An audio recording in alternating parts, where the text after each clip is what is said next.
Olá, muito bem-vinda, muito bem-vindo. Você está no Cafezinho com Luciana Seabra, um podcast em D. E nessa temporada a gente tem o tema O Melhor e o Pior Investimento dos Grandes Investidores. E a gente também fala, obviamente, do cenário, das posições dos gestores, porque a gente gosta de ouvir isso também, né? A gente traz aqui gestores profissionais, só gestores recomendados pela nossa análise independente, gente que investe bilhões de reais de investidores aí no mercado. No nosso caso hoje, em diferentes mercados, né? Em juro, em bolsa, em moeda, no Brasil e no mundo. Quem está aqui com a gente hoje, muita honra, é o Rodrigo Azevedo. Oi, Rodrigo, tudo bem? Boa tarde, tudo bem? Boa tarde a vocês que estão nos ouvindo. Um prazer enorme te ter aqui. Vou ler o pequeno currículo do Rodrigo. Rodrigo é sócio e cogestor de estratégia macro da IBIUNA há 15 anos, né? Foi diretor de política monetária do Banco Central de 2004 a 2007, foi membro votante do Copom, sabe quando a gente escuta, né, na TV ou lê no jornal, Comitê de Política Monetária do Banco Central, que decide a meta para os juros da Selic no país. O Rodrigo já esteve lá votando na Selic, baita responsabilidade.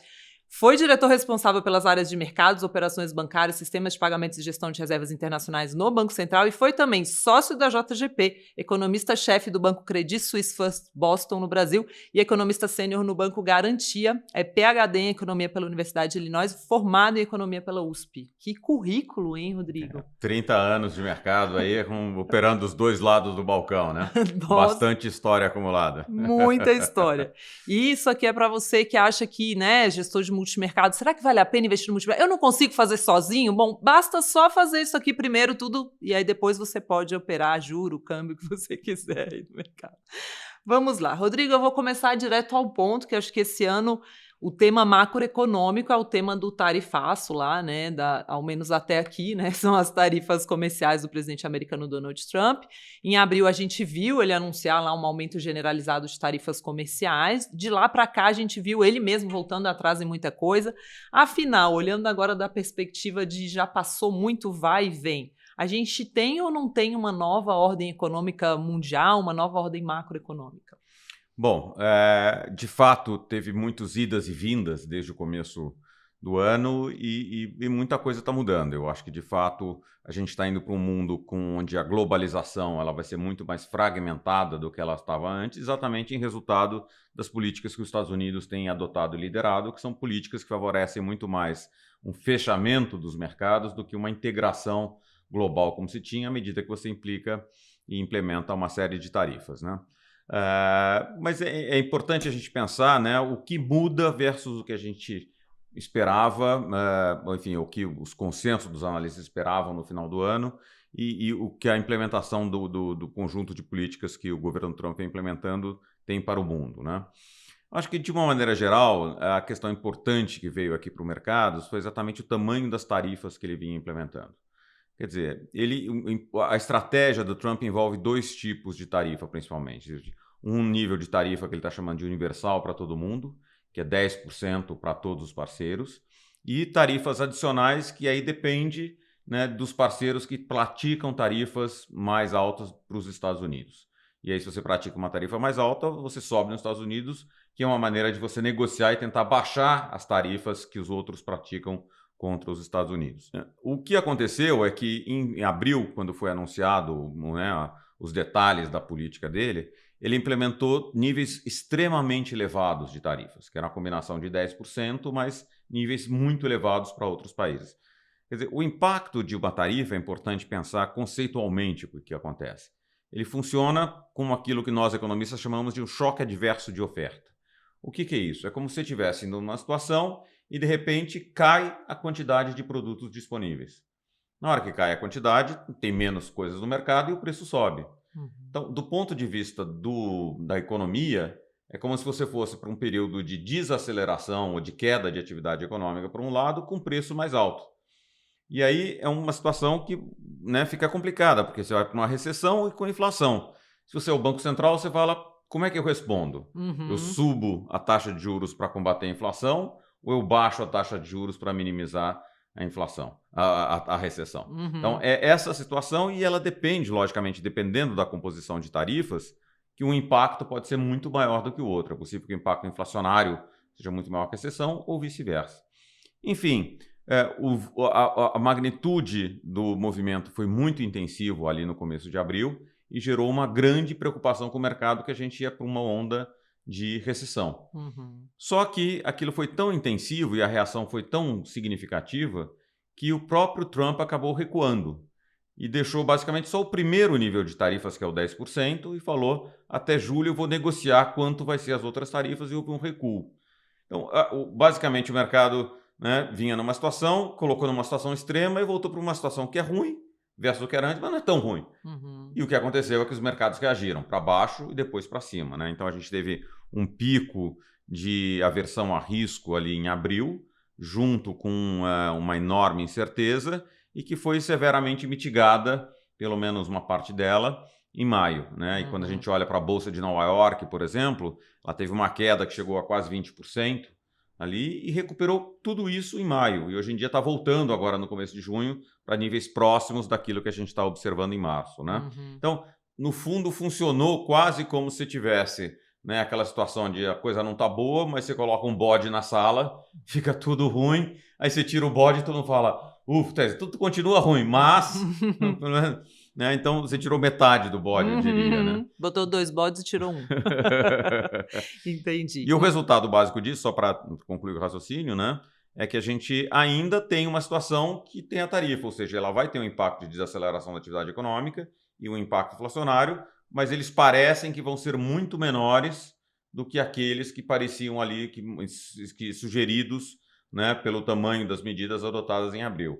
Então, naquele momento, a expectativa que tinha que era que o Fed, que é o Banco Central americano, achasse que a inflação que vem é temporária e a redução da atividade econômica é mais permanente.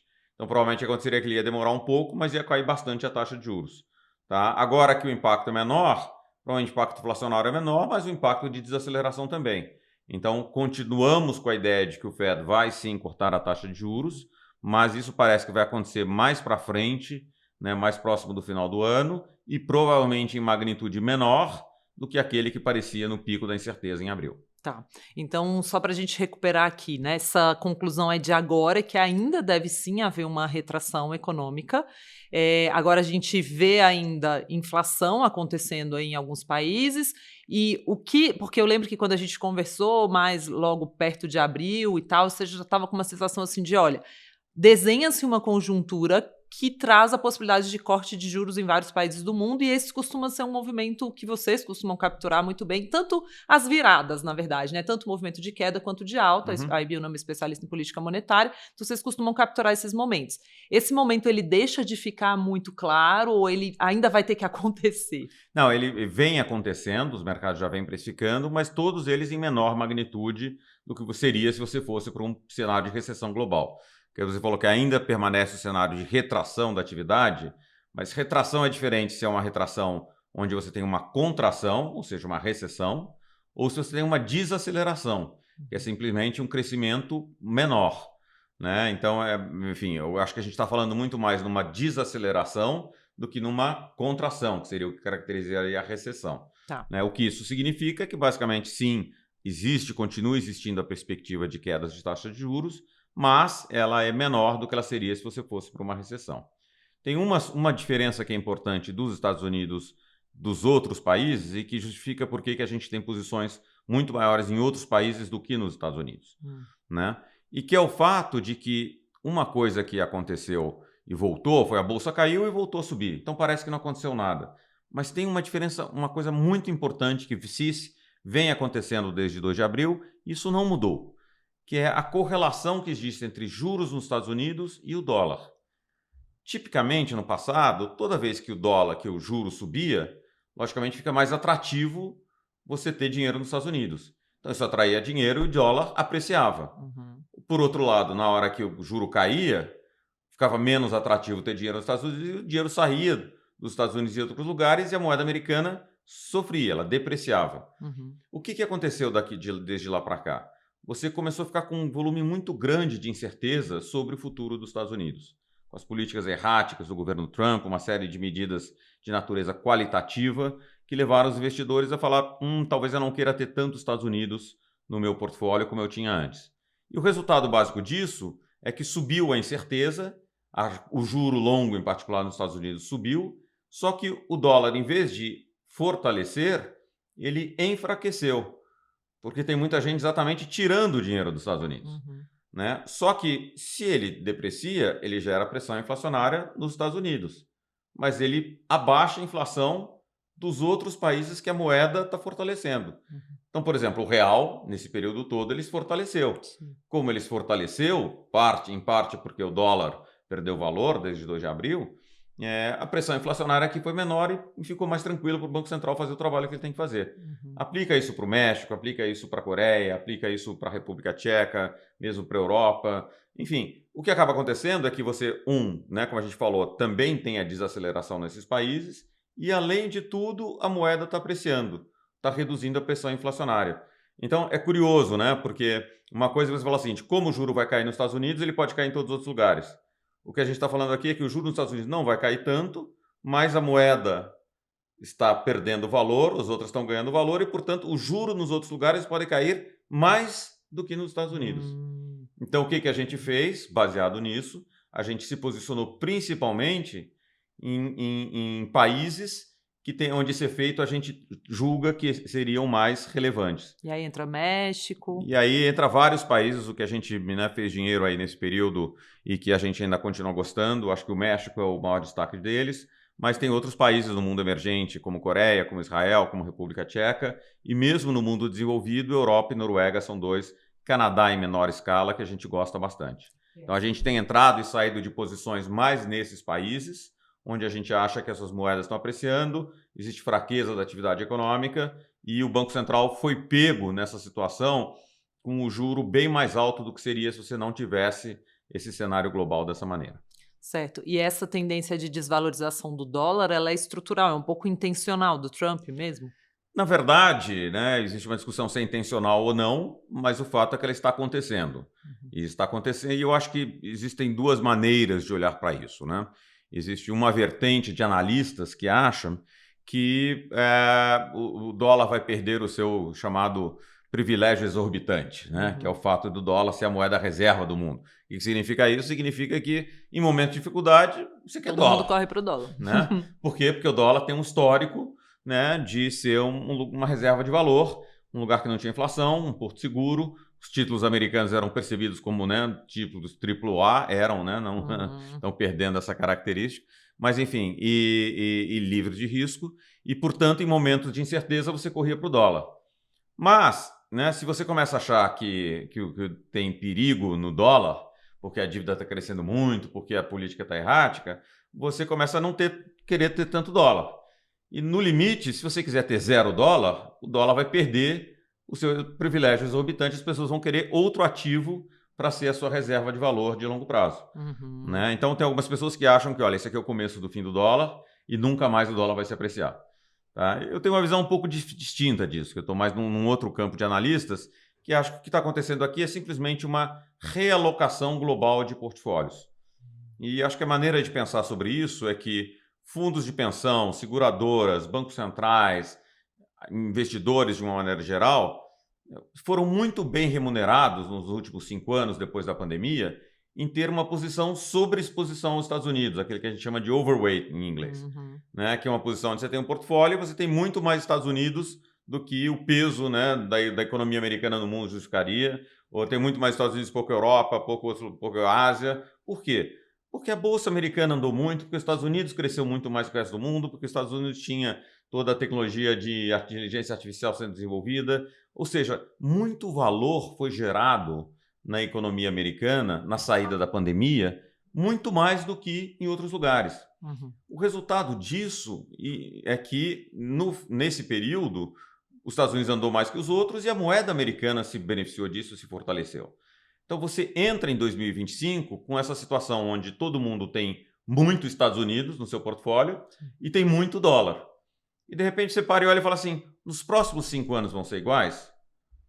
Aí você vai falar, se você acha que não sei, você tem muito dólar e tem muitos Estados Unidos. Né? Porque você mantém a posição, se você está com uma é como se você tivesse uma ação que de repente subiu muito. Aí você precisa decidir, eu quero continuar a ter a mesma quantidade que eu tenho daquela ação? é natural você falar que não, eu quero ter, mas não quero ter tanto. Sim. Né? Então, eu acho que o que está em curso é exatamente essa realocação de portfólio, onde a carteira global média, vamos chamar assim, vai nos próximos 5 anos ter menos Estados Unidos do que ela teve. Isso pode acontecer um ajuste abrupto, onde todo mundo vende os ativos nos Estados Unidos, ou ele pode acontecer, como eu acho que está acontecendo, né, de uma maneira gradual, onde todo mês que você tem que alocar, você aloca menos Estados Unidos do que você alocaria antes. Entendi. E o resultado no final do processo é que você tem menos Estados Unidos em termos proporcionais. Só que o que acontece, todo dia tem menos demanda por dólar. E o dólar vai se depreciando. Perfeito. Né? Mas não que ele deixe de ser uma moeda importante como reserva de valor, na sua opinião. Na verdade, assim, eu acho que não existe essa perspectiva no curto prazo, porque não existe outro ativo no mundo que tenha, né, outro mercado no mundo que tenha a profundidade e o tamanho dos mercados americanos. Os amantes do Bitcoin agora estão dizendo, tem o Bitcoin. O Bitcoin é bacana, pequenininho, né? perto, né, do que acontece do tamanho do mercado de treasuries, por exemplo. E o ouro também, né? E o ouro também, é a mesma coisa. Então, assim, o pequeno fluxo marginal que deixa de ir para o dólar e vai para o Bitcoin e para o ouro faz essa correria toda que está dando. Então, mas o tamanho do ouro e do Bitcoin são ínfimos, perto do que é o tamanho e a profundidade dos mercados americanos. Então, acho que durante muito tempo o dólar vai continuar sendo uma moeda relevante. Mas, de novo, não necessariamente na mesma proporção exacerbada, exagerada que a gente tinha no final de 2024. E aí, quando a gente olha toda essa discussão, é principalmente Estados Unidos e China. Alguém poderia pensar, mas a moeda chinesa não poderia virar uma moeda hegemônica? E esse não é um caminho possível, assim. Enfim, é sempre possível, mas as coisas iam ter que mudar muito, né? Porque, pensa um pouco, né? Você quer ter a sua reserva de... sua aposentadoria, é o seu dinheiro de longo prazo. É aquele dinheiro que você ficou preocupado tudo, você comprou o que dólar. Sim. Por quê? Porque você sabe que nos Estados Unidos não tem alguém que pode ir lá e falar, não, agora esse dólar é meu. Sim. Né? Ou que chegue, né, você faz um contrato nos Estados Unidos, aquele contrato é honrado. Né? Na China, você não sabe. Você faz um contrato e talvez no final do contrato ele não seja honrado e você não consiga correr atrás do seu dinheiro. Mais importante do que tudo, nos Estados Unidos você consegue comprar dólar e vender dólar quando você quiser. É uma moeda que a gente chama de conversível. Ou seja, uma moeda que você pode comprar e vender dólar à vontade onde você quiser. Na China existem controles de capitais, onde a quantidade da moeda do yuan que você consegue comprar é muito limitada. E depois que você comprou, tem várias restrições para você vender e sair. Como é que você vai colocar um dinheiro seu num negócio que você não sabe se vai sair quando você quiser sair? Primeiro, é difícil de entrar, e segundo, você não sabe se vai sair. Então, assim, enquanto, né, acho que a moeda chinesa não ganhar o status de conversibilidade e, por outro lado, você não tiver confiança na regra da lei na China, eu acho muito difícil os investidores terem o yuan como reserva de valor. Logicamente, o yuan é muito atrativo porque a China é uma economia muito grande. Então, se você quiser fazer qualquer coisa na China, né, você precisa daquela moeda. Mas daí é você pegar aquilo que é a sua poupança, né, ou que é de um grande investidor, um portfólio de longo prazo, um endowment, seguradora, e falar, não, eu vou ter tanto yuan como eu tenho dólares, acho que a gente está muito, muito longe disso. Acho que o principal candidato é o euro para isso, tá? Que tem um ambiente, tem conversibilidade, tem muito mais regra da lei. O problema grande do euro é que o euro tem uma conjunção de vários países, né? Não existe uma autoridade fiscal unificada e as decisões do euro são decisões por consenso que precisam ser tomadas por uma série de países que não são unificados. Então, né, existem dúvidas grandes, né? E existe toda uma vertente de economistas nos Estados Unidos que duvida da sobrevivência do euro no longo prazo. Então, esse tipo de dúvida é que cria a perspectiva de que mesmo o euro tenha dificuldade de ser uma moeda reserva. E aí fortalece o dólar por falta de alternativas, né? E aí vocês têm posições em algumas moedas contra o dólar hoje? Temos. A gente acha que, basicamente, voltando para o movimento recente da moeda americana, tá? Eu acho que teve um primeiro movimento que foi um movimento grande, né? Que foi esse movimento lá do pico da incerteza, onde, por exemplo, o euro saiu de 1,06 para em torno de 1,13. Esse movimento foi muito grande. A nossa avaliação, o que aconteceu ali, é que houve, em particular, muitos investidores asiáticos que, como eu falei, durante 5 anos tinham uma exposição muito grande à moeda. E o que aconteceu? Eles não necessariamente venderam os ativos americanos, mas eles fizeram hedge da moeda. Então, se é um fundo de pensão japonês e tinha comprado bolsa americana, né? Só que o seu pagamento do fundo de pensão para os beneficiários vai ser em ien japonês, né? Então, se o ien apreciar muito, você perde dinheiro no ativo lá fora. É como se tivesse comprado o dólar aqui e o dólar tivesse voltado, né? Você perdeu o dinheiro em real na sua moeda local. Só que como durante 5 anos o dólar só se fortaleceu, você não precisou durante 5 anos fazer o hedge de moeda.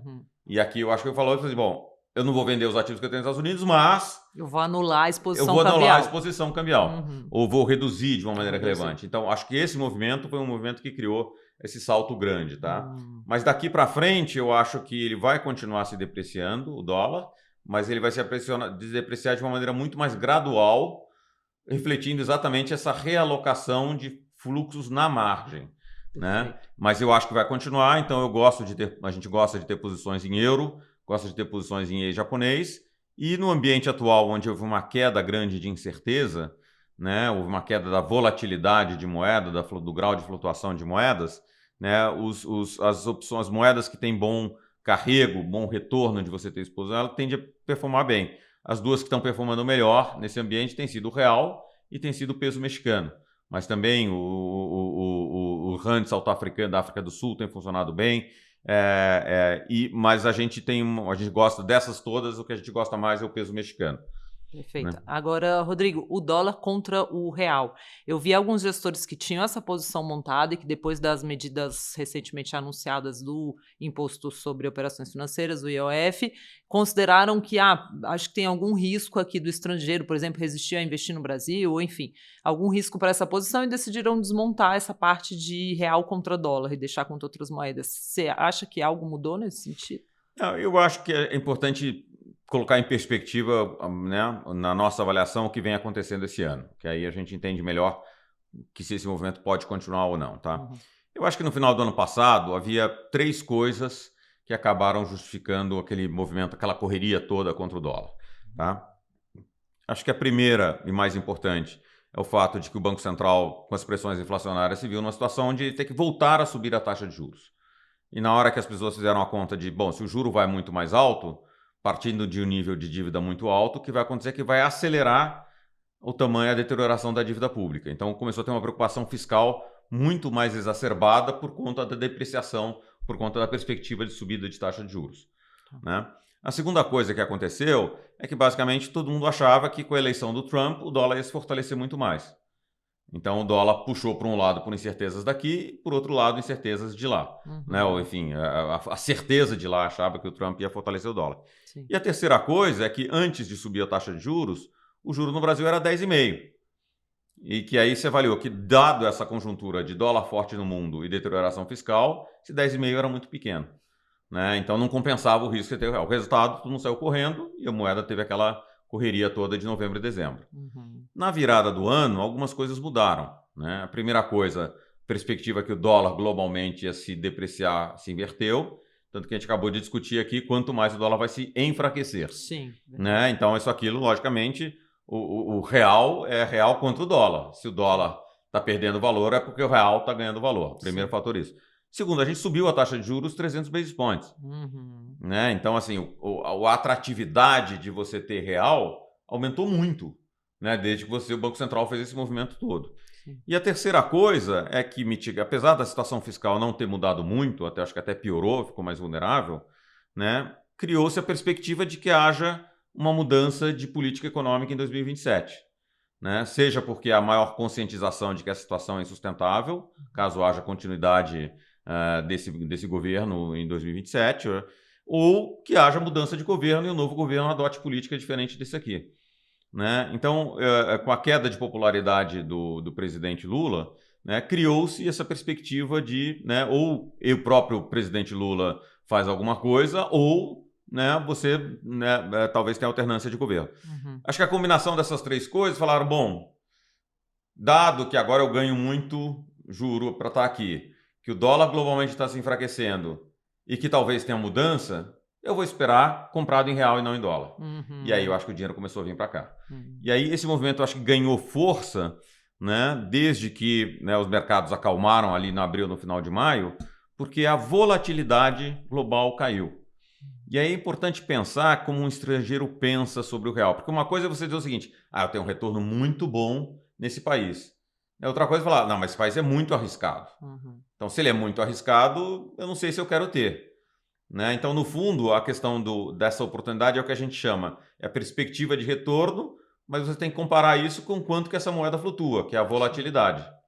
O que aconteceu aqui é que o retorno subiu, porque subiu os juros, e a volatilidade global caiu, e aqui acalmou por conta dessa perspectiva de mudança de governo. Então, olhando para frente, se o dólar globalmente continuar enfraquecendo, se o juro continuar onde está, ou bem, pelo menos perto daqui, e se aqui continuar calminho, o real pode apreciar mais, porque é uma consequência. Agora, né, se você começar a dizer, não vai ter mudança de governo, ou não, mesmo quem for, ele não vai ter mudança de política econômica, né, ou o dólar lá fora começar a se fortalecer, ou aqui, por exemplo, não, vamos cortar o juro porque vai ter eleição, daí esse dólar tem que voltar a andar. Né? Então, nesse momento, a gente acha que tem uma chance grande desse movimento que a gente está vendo ter continuidade. Do real continuar se fortalecendo contra o dólar. Mas é uma posição que a gente chama uma posição frágil, porque os fundamentos, né, não são favoráveis. Você está aqui simplesmente porque a atratividade com esse nível de juros é muito boa. Né? Mas chega um momento, inclusive, porque... Né, você se defender e se proteger comprando dólar, todo dia está ficando mais barato. Né? Então, você está mais sujeito a ter uma mudança aqui qualquer que basicamente faça o dólar andar. Vou te dar um exemplo. No dia que saiu, o dia seguinte, na manhã que saiu a história do IOF, o câmbio andou quase 3% num dia. 3% é muito mais, é quase 2 meses do que você ganha se ficar parado no Brasil só ganhando esses juros. Andou em poucas horas. Né? Então, assim, as coisas podem mudar muito, muito rápido. Mas, por enquanto, parece que não vão mudar. Então dá para continua andando. Por conta disso, só para resumir, tá? Que a gente prefere surfar esse ambiente de plays de carrego, como a gente chama, tá? Que é a atratividade de moedas que estão se apreciando, no México do que aqui. No México, a gente acha que o ganho não é tão bom quanto aqui, mas a gente acha que tem mais segurança de que o fundamento está andando numa direção correta do que aquele que a gente está vendo no Brasil. Então você fica em peso mexicano contra dólar mais do que em real contra dólar. Sim. Né? E quanto a juro, né? Tem espaço para corte de juro no Brasil nesse ambiente?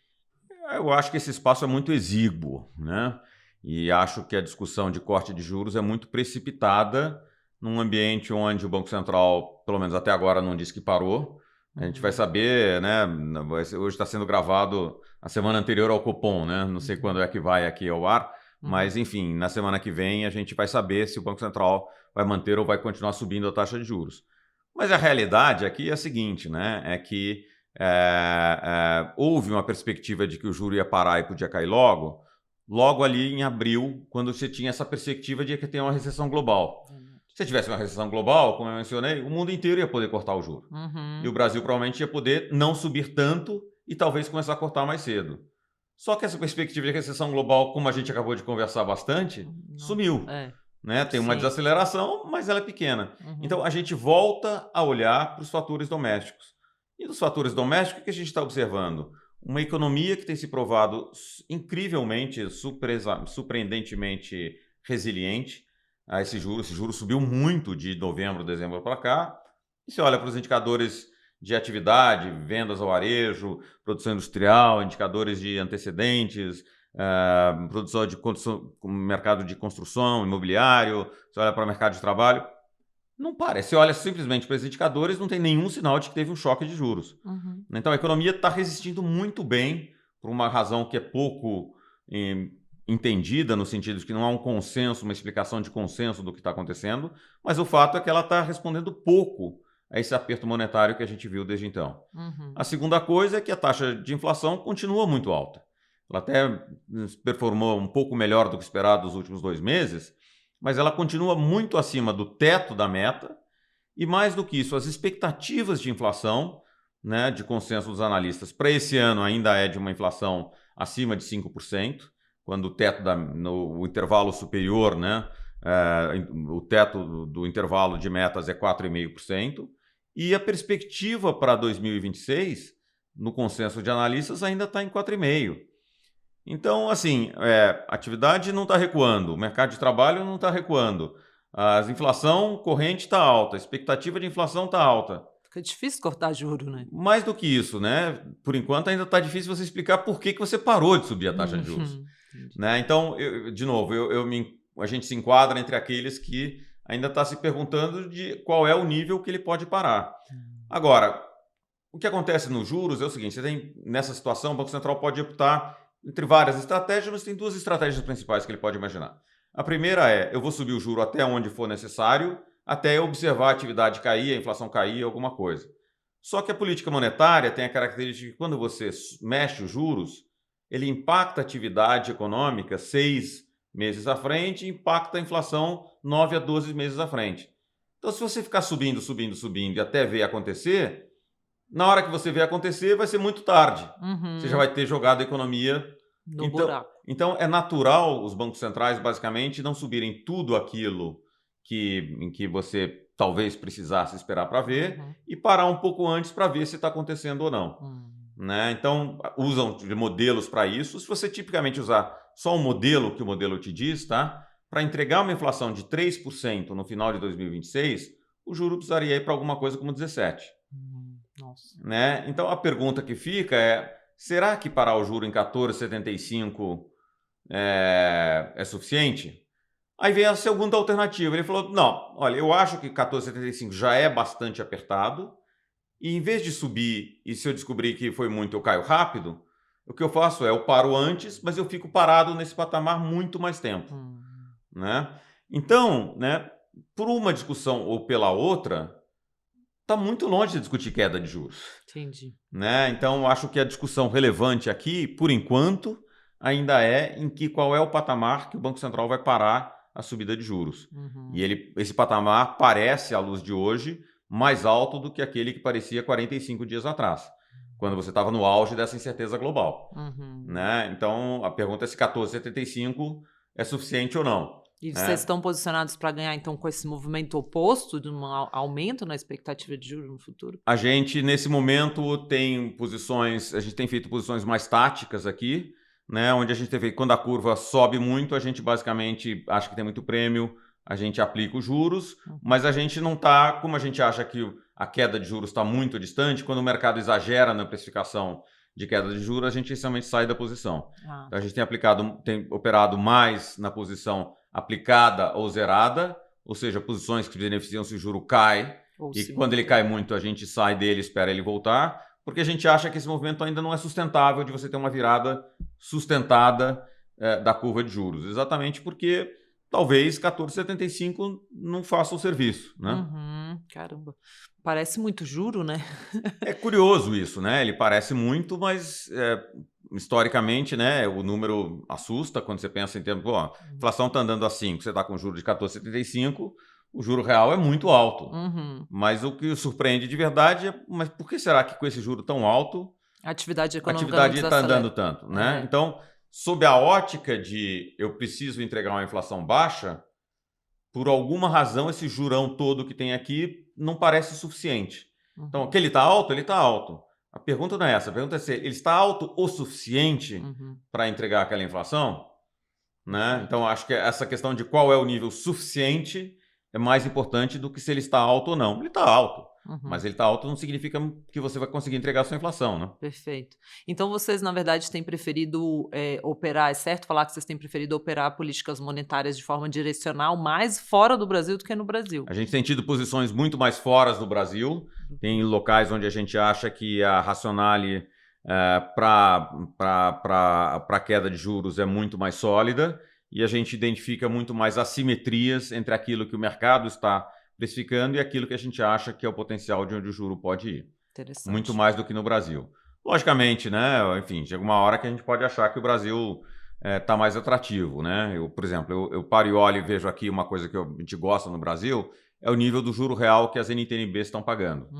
Né? Então, o NTNB 2028, por exemplo, você consegue fazer um investimento a 8%. Mais IPCA. Mais IPCA, né? Numa NTNB com prazo de 28, você vai para o 30, por ali, também consegue isso. É bastante juro isso, né? Esse aí talvez ele até suba mais um pouco, mas né? Enfim, esse aí parece ser um juro atrativo para surfar essa virada de ciclo que a gente, né, pode acontecer aí no prazo não muito distante. E você prefere a B porque tem o IPCA do que o prefixado, que não tem ou não? Na verdade, a história é assim, né? Se eu tivesse certeza que você está próximo do fim do ciclo e ele vai cair logo, né? Eu iria direto nas nominais, né? Uhum, No no DI e prefixado. tal. Mas o problema, como a gente falou, a mesma história do câmbio, né? Que pode ser que dê uma volatilidade grande, pode ter que ter um corre-corre.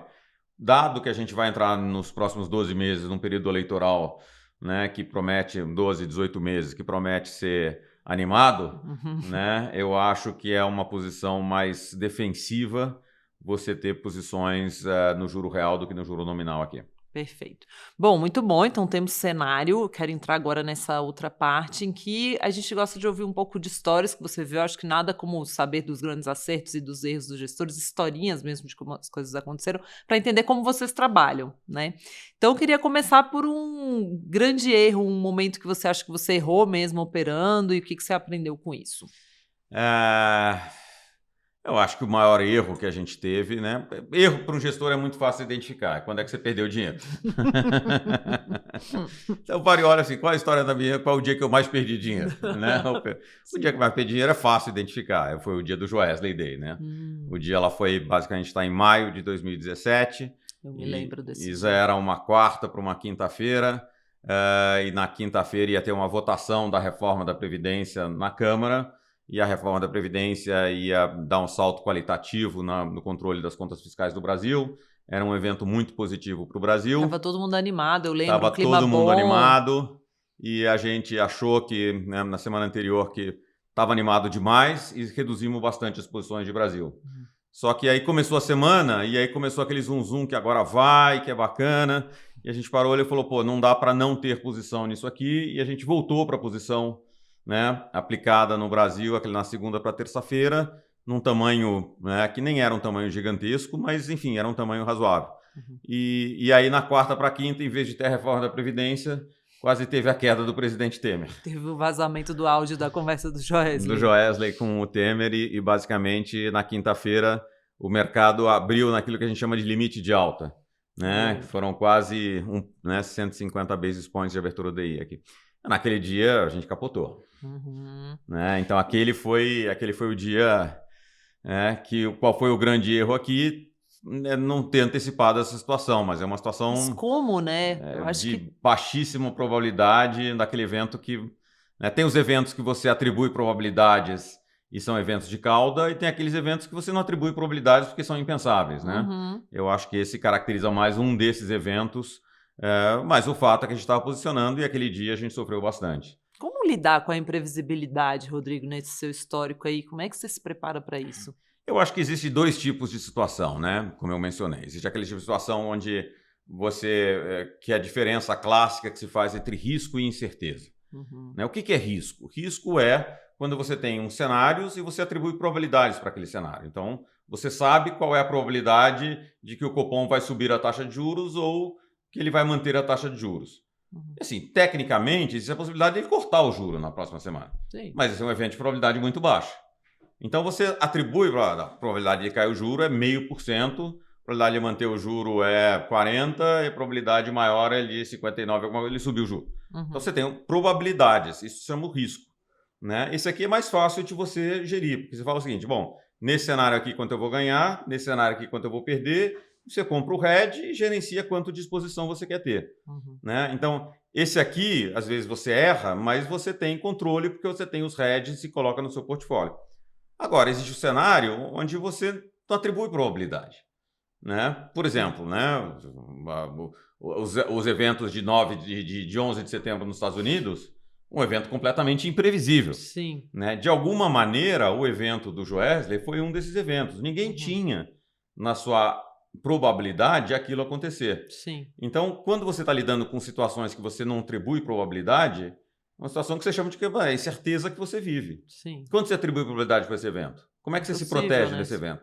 Então, é muito difícil você lidar ex ante com eventos de incerteza, porque você não sabe qual é o evento, não sabe quando ele vai acontecer e não sabe qual o timing que ele... Não sabe a magnitude que ele vai afetar. Uhum. Né? Então, nesse tipo de evento, é muito mais importante você falar, bom, uma vez que aconteceu, o que eu faço, como é que eu reajo nesse tipo de situação, do que necessariamente se preparar ex ante. Quando você tem risco, você consegue se preparar antes. Verdade. Às vezes você acerta, às vezes você erra, mas você está preparado. Uhum. Acontece, né? Nesse tipo de cenário, aconteceu, aí você tem que correr atrás e ver o que acontece. Uhum. O que aconteceu com a gente no Joesley? A gente basicamente tentou reduzir o tamanho do risco para entender a situação melhor o que acontecia, só que o mercado não tinha mercado, o mercado tinha um limite de alta. Então a gente ficou meio de braços cruzados o dia inteiro, né? Chorando não, né? Mas né? Ali, pô, agora, e o que Tem que acontece? esperar. Porque o mercado, agora? só para as pessoas entenderem, ele fecha mesmo, né? Exato, o mercado para de operar. Que é Então, meio que para a racionalidade voltar, né? exato. Que isso funciona. Esperar enfim, os que eles funcionam os circuit breakers, né? Que são quando você tem movimentos muito grandes e inesperados, como ele gera muitas perdas ou muito ganho, né? E aquilo pode ter um efeito espiral e contagiar outros mercados, o mercado fala, para tudo. Aí você para tudo durante um tempo até as pessoas entenderem, respirarem, racionarem e tal, aí depois ele reabre e aí vai. Né? E aí o que a gente fez? Na hora que a gente parou, respirou e olhou, falou, bom, primeira coisa, vamos reduzir o tamanho da exposição que a gente tem até a gente entender o que aconteceu.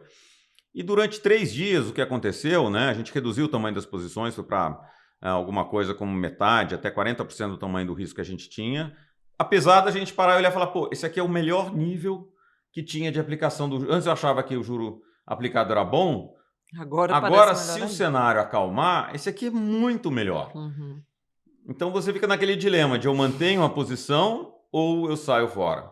E aí a gente teve, né, olhamos o mercado durante 3 dias e o que aconteceu nesses 3 dias é que basicamente a gente notou que o volume de operações foi gigantesco. Quando acontece um volume gigantesco, o que acontece é que quem estava perdendo dinheiro vende para quem começa a ganhar dinheiro. E aí ele saiu de novo. Então assim, depois de 3 dias de muito giro, o mercado está limpo do ponto de vista de pessoas que precisam zerar. E se a coisa for acalmar, todo mundo ali vai querer aplicar. Então, depois que a gente viu o tamanho das operações que tinha tido e o nível que tinha, e depois foi avaliando a conjuntura, aí ficou claro que o Temer não ia renunciar, que a coisa ia acalmar, aí a gente basicamente falou o seguinte, quer saber? Volta para as posições.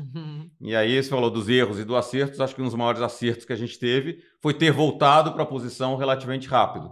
Porque naquele dia a gente foi um dos fundos que teve a maior drawdown no primeiro dia, a gente terminou o mês caindo só 3% e terminamos o ano como um dos melhores fundos, aquele foi em maio, né? Conseguimos muito mais do que recuperar e teve uma performance muito boa no ano de 2017 como um todo. Então foi um erro grande, mas que eu acho que a gente transformou o limão numa limonada ali naqueles 3 ou 4 dias e tivemos a frieza de fazer uma avaliação que se provou correta e conseguir mais do que recuperar as perdas e continuar a vida em frente. Você tem que ter muito equilíbrio emocional nessas horas, né? Precisa ter, eu acho que, mais não só equilíbrio emocional, né? Mas eu acho que uma vantagem grande que a gente teve naquele momento e continua tendo até hoje é um time muito experiente. Um time que já viu vários tipos de situação, de crise. Enfim, Mário e eu já tínhamos mais de 20 anos de mercado ali. O Mário, para quem não conhece, é o Toros, que também é ex-diretor do Banco Central de Política Monetária. No Banco Central a gente enfrentou situações, né, nos mercados, desde a crise de 98, a desvalorização de 99, né, a quebra da Argentina em 2001, toda a crise do Brasil de 2002, desde lá 94. Então, na hora que você enfrenta o Mário tocou a resposta do Brasil à crise de 2008, 2009 no Banco Central. Enfim, pegamos aí toda a deterioração do governo Dilma em 2012, 2013. Então, na hora que isso bate em 2017, né, é um time que, primeiro, as pessoas eram muito experientes e, segundo, dentro da Pop Biuna, a gente estava rodando há 7 anos. E a gente tem uma característica de ter um time com uma rotatividade muito baixa de pessoas seniors. Então, é um time que estava muito azeitado, né, e que numa hora com essa faz toda a diferença. Você tem gente que já viu, que sabe como o mercado reage, sabe olhar para os preços, sabe olhar para as informações e avaliar, né, qual a implicação e qual a história que é relevante a informação de tirar dali. Né? Então, eu acho que mais do que sangue frio, eu acho que a senioridade que a gente tem no time e o fato da gente já estar operando junto há tanto tempo foi decisivo para conseguir fazer o call correto naquele momento. Então, você vai passando também por várias crises e você começa a aprender a lidar com elas também, Você né? sabe que, né, quando acontece uma crise como essa, você acha que é o fim do mundo, né? Aham. Aí você aprende que não é o fim do mundo. Né? É que você, pô, respira, né, é ruim, mas respira fundo e você pode olhar de novo. E como é que eu faço do limão uma limonada? Acho que você ter um time que tem a capacidade de fazer essa análise no momento de dificuldade, eu acho que é crítico para você garantir uma perspectiva de retorno consistente ao longo do tempo. Legal. E é legal que você e o Toro, vocês fazem uma cogestão, e é raro isso também ser tão longevo no mercado, né, as cogestões. Aí, enfim, depende muito, né? Acho que a gente tem visões muito complementares, né? O Mário vem originalmente muito mais de uma mesa, de um background mais de mercados do lado do trading. Eu tinha mais no início um background mais analítico, mais vindo, né, de academia e de montagem de cenários, etc. E no fundo a gente consegue encontrar um meio termo, né, de funcionar muito bem, além de ser um, né, amigo de longa data com quem a gente se dá muito bem. Tem uma visão muito similar de como o mundo funciona, de valores, de objetivos de longo prazo, de etapas de vida. Então, tudo isso facilita muito, né? Isso tem sido uma convivência intensiva ali nesses 15 anos de Vilna, muito rica, para mim e certamente para ele também. Muito legal. Rodrigo, para a gente fechar, né? A gente defende muito aqui na Indê que as pessoas usem o patrimônio para viver experiências, né? Tem um curso, na verdade, da Universidade Yale, que é a disciplina mais disputada lá, que diz que as experiências trazem mais felicidade do que os bens. Então, eu queria te pedir para você contar para o pessoal uma experiência que você viveu que valeu viver, para inspirar aí o pessoal. Eu acho que mais do que uma experiência, a experiência pode ser um fato, uma viagem, uma coisa, mas pode ser uma decisão de vida e um período longo da sua vida onde você experimenta, né, coisas. Eu acho que nesse segundo quesito, né, eu acho que eu sempre brinco, né, que quando eu fiz 50 anos, agora eu acabei de fazer 60, então 10 anos, né, eu achei que eu estava ficando velho. Estava Tem muito uma hora que preocupado. bate, Tem né? uma hora eu falei, não, Para mim, bateu agora... nos 40, eu estou me sentindo uma idosa. Agora eu achei que nos 50 estava ficando velho. Aí eu ganhei, por acaso, de um amigo um livro que se chamava, né, Younger Next Year, né? Fique mais novo ano que vem. Eu não Basicamente conheço. falava, é um best-seller da época de autoajuda, uns caras muito bons, por acaso, legal. best-seller no New York Times e tal. Mas aí ele dava receita de como é que você tem que, né, viver bem a vida para frente. Ele falava que você tinha 3 coisas. O primeiro é, você precisa se alimentar melhor. Né? Começa pela alimentação. Aí eu melhorei um monte de coisa, mas outras coisas é mais difícil. Eu não fui muito bem nesse aí, não. Só, né, na parte do vinho em particular, mas enfim. Que bom, Aí né? tinha a segunda coisa que era você precisa exercitar. E aí eu corria, eu sempre gostei de correr e tal, corria 10 quilômetros, 15 quilômetros, e comecei a correr meia maratona e depois comecei a correr maratona, Que né? legal. Com 53 anos de idade. E depois a terceira coisa que ele falava é... Mas me conta uma maratona que você já correu aí, legal. Eu corri agora no Carnaval, eu corri Tóquio, maratona de Tóquio. Que legal. Foi a 10ª maratona que eu corri. Que incrível. Foi bem bacana, foi uma experiência Eu bastante... não gosto de correr, mas queria gostar. Eu também não, assim, correr dessa distância eu também não gostava não, mas você desenvolve o hábito, né? Mas a terceira coisa que falava assim, você precisa ter uma vida social intensa. E conhecer novas pessoas e tal. Então, essa combinação de alimentação, exercício e sociabilidade, vamos achar assim, vai levar você para os 100 anos de idade. Aí eu comecei a praticar isso e descobri que na maratona em particular, né, que parece que é um esporte individual, mas a maratona, se você corre junto com um grupo de amigos, né, todos eles têm no fim de semana um longão que às vezes você vai de 1h30 a 3 horas que você fica correndo. Então você fica correndo com seus amigos conversando, né, você fica muito amigos. Então, assim, foi uma experiência que eu acho que nesse período que juntou, né, melhor saúde, aí você se disciplina para comer, você faz novos amigos e você viaja bastante. Né? Eu corri maratonas em Nova York, em Boston, Berlim, Paris, Tóquio, né? Então você também precisa, né, economizar algum para poder viajar, né? Então envolve o elemento de viagem também, mas eu acho que essa é mais um modo de vida, né? Porque para correr uma maratona você precisa correr 700 quilômetros de treino para correr 42. Verdade. Então todo dia de manhã você precisa se disciplinar para fazer. Então é toda uma experiência que é um modo de vida, mas que eu acho que trouxe inúmeros benefícios pessoais para mim e acho que também, né, que O pessoal na Ibiúna e na minha família me aguentam mais também.